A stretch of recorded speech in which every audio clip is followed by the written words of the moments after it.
ఆచరణాత్మక ముగింపు. క్రీస్తు అవమానాన్ని పొందటానికి పరిపూర్ణంగా సమర్పించుకొన్నాడు. ఆయన మనిషి కాబట్టి అవమానం పొందటానికి సమర్పించుకోగలిగాడు. ఆయన దేవుడు కాబట్టి అది లోపం లేకుండా పరిపూర్ణంగా చేయగలిగాడు. ఇప్పుడు క్రైస్తవ విశ్వాసం ఏమిటంటే, మనం ఏదో ఒక విధంగా క్రీస్తు యొక్క విధేయత మరియు శ్రమలలో పాలుపంచుకుంటే, మనం కూడా ఆయన మరణంపై సాధించిన విజయంలో పాలుపంచుకుంటాము మరియు మనం మరణించిన తర్వాత ఒక కొత్త జీవితాన్ని పొంది, అందులో పరిపూర్ణులమై, సంపూర్ణంగా సంతోషంగా ఉండే జీవులుగా మారతాము. దీని అర్థం మనం ఆయన బోధనలను అనుసరించడానికి ప్రయత్నించడం కంటే చాలా ఎక్కువ. పరిణామ క్రమంలో తదుపరి రకమైన మానవుడికి పరిణామం ఎప్పుడు జరుగుతుందని ప్రజలు తరచుగా అడుగుతారు. కానీ క్రైస్తవ దృక్కోణంలో, అది ఇప్పటికే జరిగిపోయింది. క్రీస్తులో ఒక కొత్త రకమైన మానవుడు కనిపించాడు మరియు ఆయనతో ప్రారంభమైన ఆ కొత్త రకమైన జీవితం మనలోకి ప్రవేశపెట్టబడాలి. ఇది ఎలా జరుగుతుంది? ఇప్పుడు, మనం పాత, సాధారణ రకమైన జీవితాన్ని ఎలా సంపాదించుకున్నామో దయచేసి గుర్తుంచుకోండి. ఆనందం, నొప్పి మరియు ప్రమాదంతో కూడిన ఒక చాలా విచిత్రమైన ప్రక్రియ ద్వారా మన సమ్మతి లేకుండానే, మన తండ్రి, తల్లి మరియు మన పూర్వీకులందరి నుండి మనం దానిని పొందాము. మీరు ఎప్పుడూ ఊహించని ఒక ప్రక్రియ. మనలో చాలా మంది బాల్యంలో చాలా సంవత్సరాలు దానిని ఊహించడానికి ప్రయత్నిస్తారు, మరియు కొంతమంది పిల్లలు, వారికి మొదటిసారి చెప్పినప్పుడు, దానిని నమ్మరు మరియు నేను వారిని తప్పుపట్టలేను ఎందుకంటే అది చాలా విచిత్రమైనది. ఇప్పుడు ఆ ప్రక్రియను ఏర్పాటు చేసిన దేవుడే, కొత్త రకమైన జీవితం అదే క్రీస్తు జీవితం మనలో ఎలా వ్యాప్తి చెందాలో కూడా ఏర్పాటు చేస్తాడు. అది కూడా విచిత్రంగా ఉంటుందని మనం సిద్ధంగా ఉండాలి. ఆయన లైంగికతను సృష్టించినప్పుడు మనల్ని సంప్రదించలేదు. దీనిని సృష్టించినప్పుడు కూడా ఆయన మనల్ని సంప్రదించలేదు. క్రీస్తు జీవితాన్ని మనకు వ్యాపింపజేసే 3 విషయాలు ఉన్నాయి: బాప్తిస్మం, విశ్వాసం, మరియు వేర్వేరు క్రైస్తవులు వేర్వేరు పేర్లతో పిలిచే క్రియ, పవిత్ర సహవాసం, మాస్, ప్రభువు రాత్రి భోజనం. కనీసం, ఇవి 3 సాధారణ పద్ధతులు. వీటిలో ఒకటి లేదా అంతకంటే ఎక్కువ లేకుండా అది వ్యాపించే ప్రత్యేక సందర్భాలు ఉండవని నేను చెప్పడం లేదు. ప్రత్యేక సందర్భాల గురించి చెప్పడానికి నాకు సమయం లేదు, మరియు నాకు అంతగా తెలియదు. మీరు కొన్ని నిమిషాల్లో ఒక వ్యక్తికి కలకత్తా ఎలా వెళ్లాలో చెప్పాలనుకుంటే, మీరు అతనికి రైళ్ల గురించి చెబుతారు. నిజమే, అతను పడవలో లేదా విమానంలో కూడా అక్కడికి వెళ్ళవచ్చు, కానీ మీరు దాని గురించి ప్రస్తావించరు. మరియు ఈ 3 విషయాలలో ఏది అత్యంత ఆవశ్యకమైనదో నేను చెప్పడం లేదు. నా మెథడిస్ట్ స్నేహితుడు విశ్వాసం గురించి ఎక్కువగా మరియు మిగిలిన రెండింటి గురించి తక్కువ ప్రాముఖ్యం అని చెప్పాలని కోరుకుంటాడు. కానీ నేను ఆ విషయంలోకి వెళ్లడం లేదు. మీకు క్రైస్తవ సిద్ధాంతాన్ని బోధించే ఏ వ్యక్తి అయినా వాస్తవానికి, ఈ మూడింటిని ఉపయోగించమని మీకు చెబుతాడు మరియు మన ప్రస్తుత విషయానికి అది సరిపోతుంది. ఈ విషయాల ద్వారానే కొత్త రకమైన జీవితాన్ని ఎలా పొందగలనో నేను స్వయంగా అర్థం చేసుకోలేకపోవచ్చు. కానీ ఒకవేళ అంగీకరించకపోతే ఒక నిర్దిష్ట శారీరక ఆనందానికి మరియు ప్రపంచంలో ఒక కొత్త మానవుడు పుట్టడానికి మధ్య ఉన్న సంబంధాన్ని నేను ఎప్పటికీ చూసి ఉండేవాడిని కాదు. వాస్తవికతను మన ముందుకు వచ్చినట్లే మనం దానిని అంగీకరించాలి. అది అలా ఉండాలి లేదా అది ఎలా ఉంటుందని మనం ఊహించాము అనే దాని గురించి వాదించడంలో ప్రయోజనం లేదు. అయితే అది ఎందుకు అలా ఉండాలో నేను పూర్తిగా అర్థం చేసుకోలేకపోయినప్పటికీ, అది ఎందుకు అలా ఉందని నేను నమ్ముతున్నానో మీకు చెప్పగలను. యేసు దేవుడు అని నేను ఎందుకు నమ్మాల్సి వచ్చిందో నేను వివరించాను. మరియు చారిత్రకంగా చూస్తే, కొత్త జీవితం ఈ విధంగానే సంక్రమిస్తుందని ఆయన తన అనుచరులకు బోధించారని స్పష్టంగా తెలుస్తోంది. మరో మాటలో చెప్పాలంటే, నేను ఆయన అర్హతపై దానిని నమ్ముతున్నాను. అర్హత అనే పదానికి భయపడకండి. అర్హతపై విషయాలను నమ్మడం అంటే, మీరు నమ్మదగినవారని భావించే వ్యక్తి మీకు చెప్పినందున వాటిని నమ్మడం అని మాత్రమే అర్థం. మీరు నమ్మే విషయాలలో 99% చెప్పేవారి అర్హత బట్టి నమ్మబడతాయి. న్యూయార్క్ అనే ప్రదేశం ఉందని నేను నమ్ముతున్నాను. నేను దానిని స్వయంగా చూడలేదు. అలాంటి ప్రదేశం ఒకటి ఉండాలని నేను కేవలం తార్కిక వాదనతో నిరూపించలేకపోయాను. విశ్వసనీయమైన వ్యక్తులు నాకు అలా చెప్పినందువల్ల నేను దానిని నమ్ముతున్నాను. సాధారణ మానవుడు సౌర వ్యవస్థను, అణువులను, పరిణామాన్ని మరియు రక్త ప్రసరణను అధికారికంగా నమ్ముతాడు ఎందుకంటే శాస్త్రవేత్తలు అలా చెబుతారు. ప్రపంచంలోని ప్రతి చారిత్రక వాక్యం అధికారికంగానే నమ్మబడుతుంది. మనలో ఎవరూ నార్మన్ దండయాత్రను గాని, అర్మాడా ఓటమిని గాని చూడలేదు. మీరు గణితంలో ఒక విషయాన్ని నిరూపించినట్లుగా మనలో ఎవరూ వాటిని కేవలం తర్కంతో నిరూపించలేరు. వాటిని చూసిన వ్యక్తులు వాటి గురించి మనకు చెప్పే రచనలను వదిలి వెళ్ళినందువల్లనే మనం వాటిని నమ్ముతాము. వాస్తవానికి మతంలో కొందరు చేసే విధంగా ఇతర విషయాలలో అధికారాన్ని వ్యతిరేకించే వ్యక్తి తన జీవితాంతం ఏమీ తెలియకుండానే మిగిలిపోవలసి ఉంటుంది. క్రీస్తును అనుకరించడానికి మీరు సొంతంగా ప్రయత్నాలు చేయకుండా, నేను బాప్తిస్మం, విశ్వాసం మరియు పరిశుద్ధ సహవాసాన్ని ప్రత్యామ్నాయాలుగా చూపిస్తున్నానని అనుకోవద్దు. మీ సహజ జీవితం మీ తల్లిదండ్రుల నుండి వచ్చింది. దాని గురించి మీరు ఏమీ ప్రయత్నించకపోతే అది అలాగే ఎప్పటికీ ఉంటుందని దీని అర్థం కాదు. నిర్లక్ష్యం వల్ల మీరు దానిని కోల్పోవచ్చు, లేదా ఆత్మహత్య చేసుకోవడం ద్వారా దానిని దూరం చేసుకోవచ్చు. మీరు దానికి ఆహారం ఇచ్చి, దానిని జాగ్రత్తగా చూసుకోవాలి, కానీ మీరు దానిని సృష్టించడం లేదని, వేరొకరి నుండి పొందిన జీవితాన్ని మాత్రమే నిలబెట్టుకుంటున్నారని ఎల్లప్పుడూ గుర్తుంచుకోండి.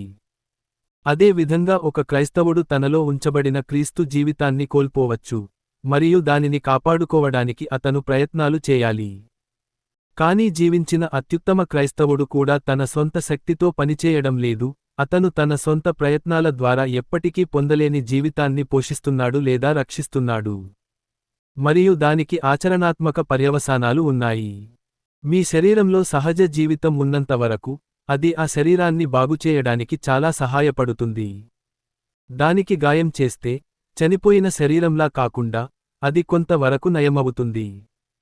సజీవ శరీరం అంటే ఎప్పుడూ గాయపడదని కాదు, కానీ చాలా వరకు తనను తాను బాగుచేసుకోగలుగుతుంది. అదే విధంగా ఒక క్రైస్తవుడు అంటే ఎప్పుడూ తప్పు చేయనివాడు అని కాదు, కానీ ప్రతి తప్పు తర్వాత పశ్చాత్తాపపడి, తనను తాను సరిదిద్దుకుని, మళ్లీ కొత్తగా ప్రారంభించడానికి శక్తిని పొందినవాడు. ఎందుకంటే క్రీస్తు జీవితం అతని లోపల ఉండి, అది నిరంతరం అతన్ని బాగుచేస్తూ, క్రీస్తు స్వయంగా చేసిన స్వచ్ఛంద మరణం త్యాగం కొంతవరకు పునరావృతం చేయడానికి అతనికి శక్తినిస్తుంది. అందుకే మంచిగా ఉండటానికి ప్రయత్నిస్తున్న ఇతర వ్యక్తుల కంటే క్రైస్తవుడు భిన్నమైన స్థితిలో ఉంటాడు. వారు మంచిగా ఉండటం ద్వారా, దేవుడు ఉంటే ఆయనను సంతోషపెట్టాలని ఆశిస్తారు. లేదా దేవుడు లేడని వారు భావిస్తే కనీసం మంచి మనుషుల నుండి ప్రశంసలు పొందాలని ఆశిస్తారు. కానీ క్రైస్తవుడు తాను చేసే ఏ మంచి అయినా తన లోపల ఉన్న క్రీస్తు జీవితం నుండి వస్తుందని భావిస్తాడు. గ్రీన్హౌస్ పైకప్పు ప్రకాశవంతంగా ఉన్నందువల్ల సూర్యుడిని ఆకర్షించదు, కానీ సూర్యుడు దానిపై ప్రకాశించడం వల్ల అది ప్రకాశవంతంగా మారుతుంది. సరిగ్గా ఇలానే మనం మంచివాళ్లం కాబట్టి దేవుడు మనల్ని ప్రేమిస్తాడని క్రైస్తవులు అనుకోరు, కానీ ఆయన మనల్ని ప్రేమిస్తున్నందువల్లే మనల్ని మంచివాళ్లుగా చేస్తాడని వాళ్లు నమ్ముతారు.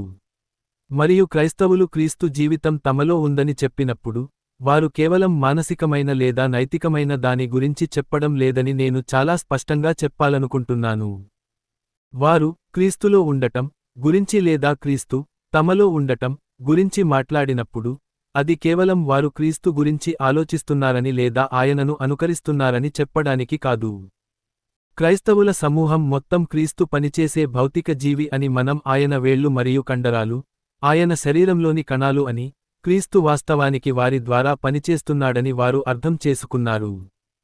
బహుశా అది 1-2 విషయాలను వివరిస్తుంది.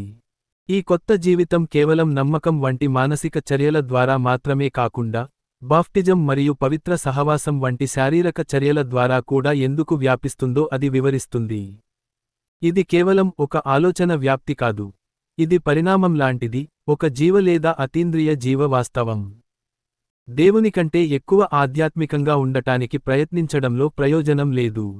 మనిషి కేవలం ఆధ్యాత్మిక జీవిగా ఉండాలని దేవుడు ఎప్పుడూ కోరుకోలేదు. అందుకే ఆయన మనలో కొత్త జీవితాన్ని నింపడానికి రొట్టె మరియు ద్రాక్షారసం వంటి భౌతిక వస్తువులను ఉపయోగించాడు. ఇది చాలా మొరటుగా మరియు ఆధ్యాత్మికం కానిదిగా మనం భావించవచ్చు. దేవుడు అలా భావించడు, ఆయనే తినడాన్ని కనుగొన్నాడు. ఆయనే దానిని సృష్టించాడు. ఆయనకు పదార్థం అంటే ఇష్టం. నన్ను గందగోళపరిచే మరో విషయానికి ఇక్కడ ఉంది. ఈ కొత్త జీవితం క్రీస్తు గురించి విని, ఆయనను విశ్వసించగలిగిన వారికి మాత్రమే పరిమితం కావడం చాలా అన్యాయం కాదా? ఆయన గూర్చి తెలియని వారి పరిస్థితి ఏమిటి?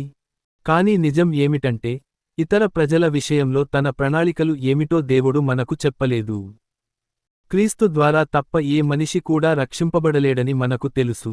ఆయనను ఎరిగినవారు మాత్రమే ఆయన ద్వారా రక్షింపబడతారని మనకు తెలుసు. అయితే ఈలోగా మీరు బయటి ప్రజల గురించి ఆందోళన చెందుతూ మీరు స్వయంగా బయటే ఉండిపోవడం మీరు చేయగల అత్యంత అవివేకమైన పని. క్రైస్తవులు క్రీస్తు శరీరం, ఆయన పనిచేసే జీవవ్యవస్థ. ఆ శరీరానికి జరిగే ప్రతి చేర్పు ఆయనకు మరింత ఎక్కువగా పనిచేయడానికి వీలు కల్పిస్తుంది. మీరు బయటి వారికి సహాయం చేయాలనుకుంటే, వారికి సహాయం చేయగల క్రీస్తు శరీరానికి మీరు చిన్న అవయవంగా జోడించబడాలి. ఒక వ్యక్తితో ఎక్కువ పని చేయించుకోవడానికి అతని వేళ్లను నరికివేయడం ఒక వింత పద్ధతి అవుతుంది. మరొక సంభావ్య అభ్యంతరం ఇది. దేవుడు ఈ శత్రువుల ఆక్రమణలో ఉన్న ప్రపంచంలోకి మారువేషంలో వచ్చి, సాతానును బలహీనపరచడానికి ఒక రకమైన రహస్య సమాజాన్ని ఎందుకు ప్రారంభిస్తున్నాడు? ఆయన బలగాలతో వచ్చి, సాతాను సమూహాన్ని బంధించటం లేదు ఎందుకు? ఆయనకు అంత బలం లేదా? సరే, క్రైస్తవులు ఆయన బలగాలతో రాబోతున్నాడని భావిస్తారు. అది ఎప్పుడో మనకు తెలియదు. కాని ఆయన ఎందుకు ఆలస్యం చేస్తున్నాడో మనం ఊహించవచ్చు. తన పక్షంలో స్వేచ్ఛగా చేరడానికి ఆయన మనకు అవకాశం ఇవ్వాలనుకుంటున్నాడు. మిత్రరాజ్యాలు జర్మనీలోకి దూసుకుపోతున్నప్పుడు, అంతవరకు వేచి ఉండి, ఆ తర్వాత తాను మన పక్షమని ప్రకటించిన ఒక ఫ్రెంచ్ వ్యక్తి గురించి నేను అంత గొప్పగా ఆలోచించమని నేను అనుకుంటున్నాను. దేవుడు దండెత్తుతాడు. కాని మన ప్రపంచంలో దేవుడు బహిరంగంగా, నేరుగా జోక్యం చేసుకోవాలని కోరే ప్రజలు, ఆయన అలా చేసినప్పుడు అది ఎలా ఉంటుందో పూర్తిగా గ్రహిస్తారో లేదో అని నేను ఆశ్చర్యపోతున్నాను. అది జరిగినప్పుడు, అది ప్రపంచానికి అంతం. రచయిత రంగస్థలంపైకి వచ్చినప్పుడు నాటకం ముగిసిపోతుంది. దేవుడు దండెత్తబోతున్నాడు. సరే, కాని యావత్ ప్రాకృతిక విశ్వం ఒక కలలా కరిగిపోవడం చూసి, మీ మనసులో కూడా ఊహించని ఏదో ఒక ఉరుములా దూసుకువస్తున్నప్పుడు, మీరు ఆయన పక్షాన ఉన్నామని చెప్పడం వల్ల ప్రయోజనం ఏమిటి? అది మనలో కొందరికి చాలా ఆనందంగా, మరికొందరికి చాలా భయంకరంగా ఉంటుంది. అప్పుడు మనలో ఎవరికీ ఎంచుకోవడానికి ఎలాంటి అవకాశం మిగలదు. ఎందుకంటే ఈసారి అది ఎలాంటి మారువేషం లేని దేవుడే. అది ఎంతటి అద్భుతమైనదంటే, ప్రతి ప్రాణిలోనూ అడ్డుకోలేని ప్రేమను గాని, అడ్డుకోలేని భయాన్ని గాని కలిగిస్తుంది. అప్పుడు మీరు ఆయన పక్షాన్ని ఎంచుకోవడానికి చాలా ఆలస్యం అయిపోతుంది. నిలబడటం అసాధ్యమైనప్పుడు, పడుకోవాలని ఎంచుకున్నానని చెప్పడంలో ప్రయోజనం లేదు. అది ఎంచుకోవడానికి సమయం కాదు. మనం అంతకు ముందు దేవుణ్ణి గ్రహించినా, గ్రహించకపోయినా, మనం నిజంగా ఏ పక్షాన్ని ఎంచుకున్నామో బహిర్గతమయ్యే సమయం అది. ఇప్పుడు, ఈ రోజు, ఈ క్షణం, సరైన పక్షాన్ని ఎంచుకోవడానికి మనకు ఉన్న అవకాశం. ఆ అవకాశాన్ని మనకు ఇవ్వడానికే దేవుడు వేచి చూస్తున్నాడు. మనం దానిని స్వీకరించాలి లేదా వదిలేయాలి.